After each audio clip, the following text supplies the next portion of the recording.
day, my friends. Let's learn something new today. In English, we use different words to talk about time.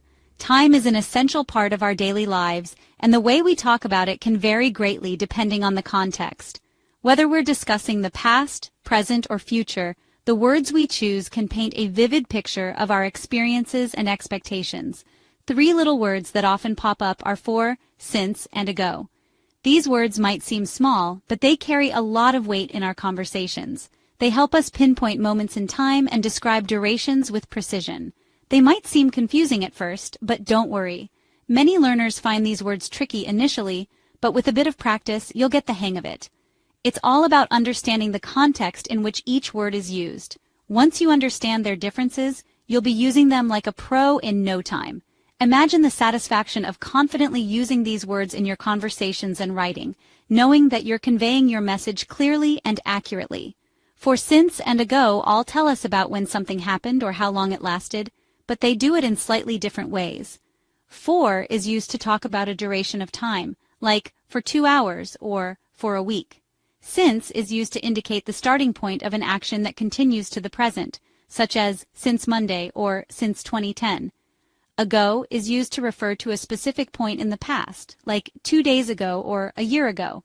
Think of them as tools in your grammar toolbox. Each one has a specific purpose. Just like a hammer is used for nails and a screwdriver for screws, for, since, and ago each have their unique roles in constructing sentences that accurately convey time.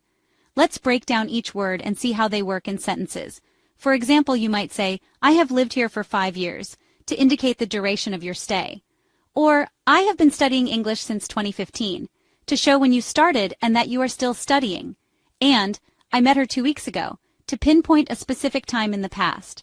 By the end of this essay, you'll be a master of time talk. You'll be able to use for, since, and ago with confidence, making your English conversations and writing more precise and engaging. So let's dive in and explore the fascinating world of time expressions in English. For is your go-to word when you want to talk about how long something lasts. It tells us the duration of an action or a state. Think of it like measuring time for 2 hours, for a week, for ages. Here are some examples. I have been studying English for 3 years. She watched TV for 2 hours last night. They have lived in London for 10 years. See how for tells us the length of time that the action or state continued? It's all about the duration. Now let's move on to since. Unlike for, which focuses on duration, since tells us when something started. It points to a specific time in the past when an action or state began. Here are some examples. I have been studying English since 2022. She has been watching TV since 7 p.m. They have lived in London since they got married. Notice how since gives us a starting point in time? It's like marking the beginning of an action or a state on a timeline.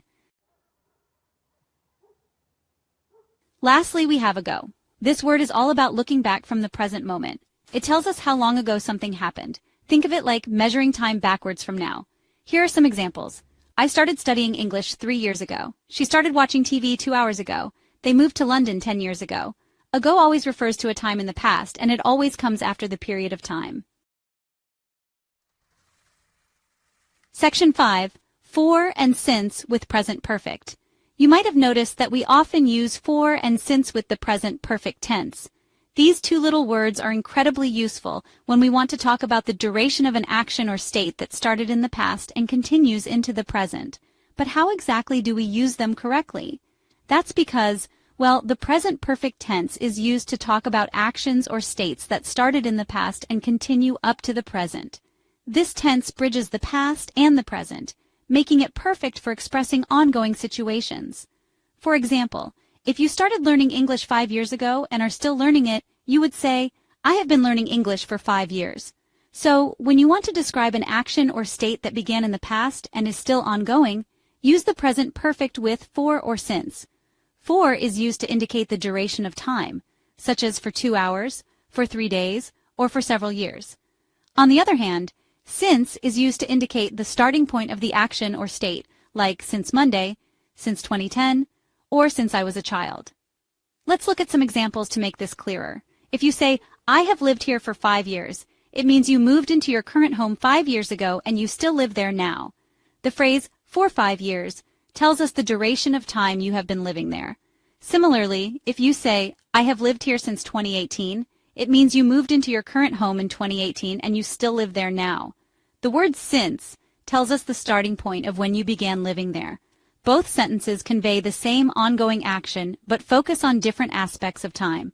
Understanding the difference between for and since can greatly improve your ability to express time in English. It allows you to be more precise and clear about the duration and starting points of actions and states.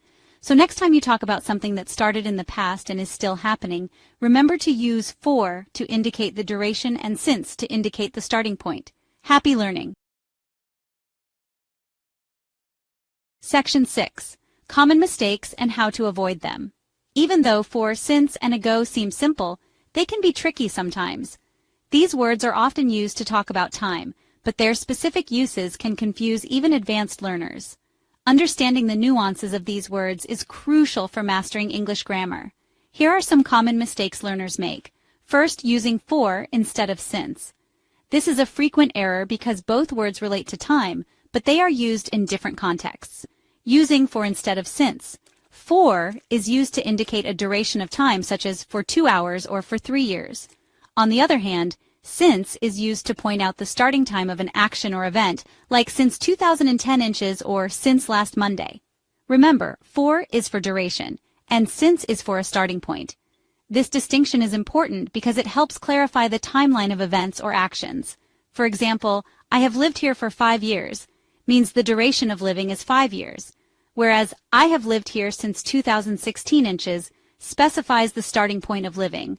Another common mistake is using ago with the present perfect tense. This is incorrect because ago is used to refer to a specific point in the past, which aligns with the past simple tense. Ago is used with the past simple tense, not the present perfect. For instance, you should say, I met her 2 years ago, instead of I have met her 2 years ago.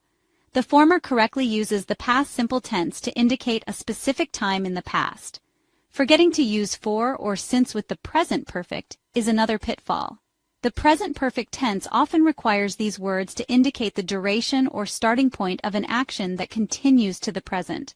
When talking about actions or states that started in the past and continue to the present, don't forget to use for or since.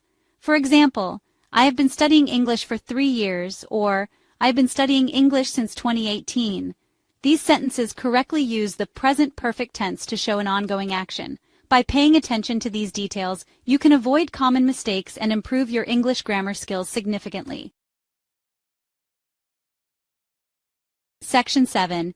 Practicing for, since, and ago. The best way to master these time words is to practice using them. Try completing these sentences. I have been studying English for. I have been studying English since. I started studying English ago. She has been living in Paris for she has been living in Paris since. She moved to Paris ago. You can also try making your own sentences using for, since, and ago. The more you practice, the more confident you'll become. Section 8. Time flies when you're having fun with grammar. Learning about time in English might seem a little daunting at first, but it's actually quite fun.